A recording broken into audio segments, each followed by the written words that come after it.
Hello, I'm Mr. Gaston and this is the Conspiracy Cafe. The Conspiracy Cafe is an offshoot of my conspiracy theories courses.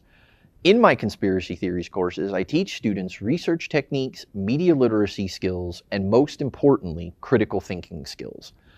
The Conspiracy Cafe segment you're about to see is designed to be the start of a conversation about a student-chosen conspiracy theory or unsolved mystery.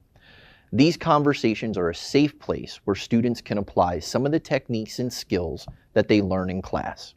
If you would like to be a guest on the Conspiracy Cafe to talk about your favorite conspiracy theory or unsolved mystery, send me an email. We'd love to have you. Today, my guest is Jenna, and we are going to be talking about the Black Dahlia. Welcome to the Conspiracy Cafe. Thank you. All right, so tell everybody out there, what's the Black Dahlia? When someone says the Black Dahlia, it's what happened? Tell everybody what this was about. So it's basically on the morning of January 15th of 1947, there was a mother taking her child on a walk on Norton Avenue in southwest Los Angeles, and she stumbled upon what she thought was a mannequin from the way it was posed and how it looked. On the street? Mm-hmm.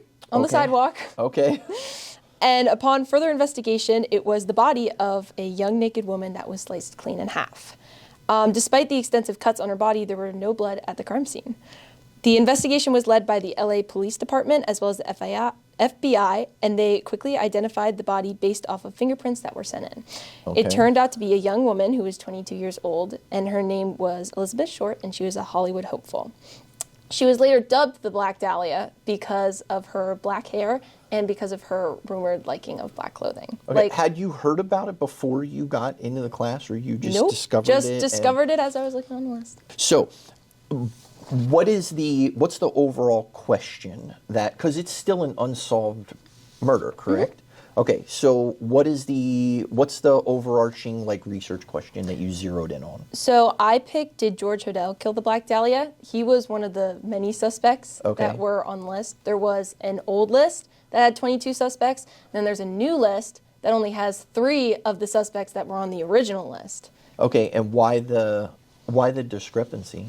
I guess just over the years of investigation, there was just a bunch of new suspects that made the list. Okay, just a question not off topic, but is there DNA in this case? I think all they have is fingerprints, because at the time they didn't have the technology to do DNA. No, I mean, that came out in the 90s, but they're going back in a lot of these older cases. I mean, obviously they would have a body there with tissue samples and that type of stuff or clothing or whatever it is. But she was she was nude, right? Yeah. There weren't any. So I guess there wouldn't be too many things there. And this was, and if correct me if I'm wrong, they believe that the murder happened somewhere else, right? Yes, because there was no blood at the crime scene and there was nothing and you have near it. You have a torso sitting there and there's no blood. Yeah. All right, so if someone came to you and knew absolutely nothing about the Black Dahlia, what's a source, a good, book, documentary, article, website, whatever it is, where would you recommend that they start their investigation? Well, there's a lot out there. A lot of it's definitely biased. I think if you're looking for... In what way?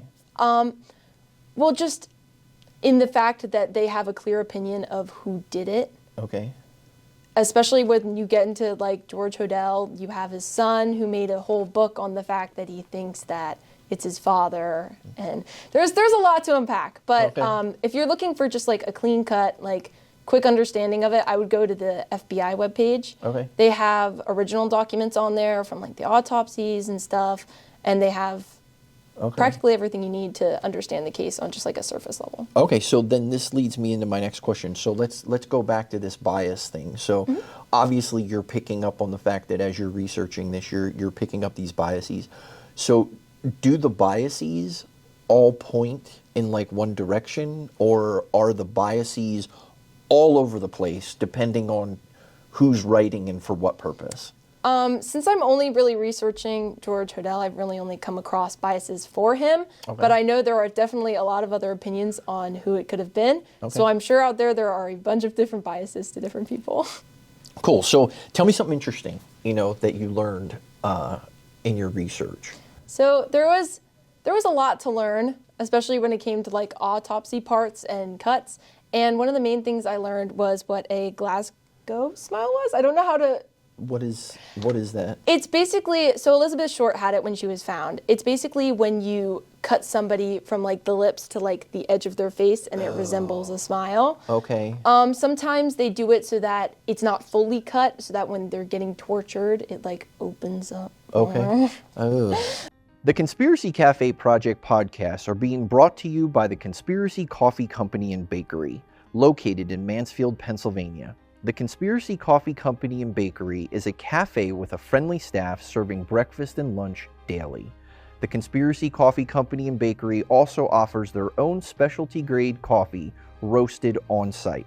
Coffee can be purchased by the bag or cup, hot or iced.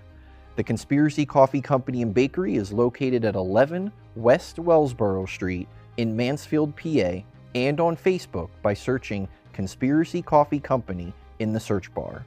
The next time you are in the Mansfield area, you should go to the Conspiracy Coffee Company and Bakery, where something's brewing.